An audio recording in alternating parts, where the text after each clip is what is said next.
सुनी भगवान अर्जुन बिहान अर्जुन ने कि तार टीम में तो बड़ी मन खुश हुई। हाँ कहने की कम से कम भेंट तो होखे जो सेटिंग हो जाए भाई। सुनी सुनी भगवान अर्जुन बिहान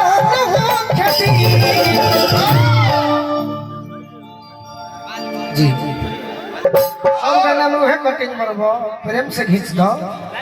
अरे किया राजा जी के कोरवे में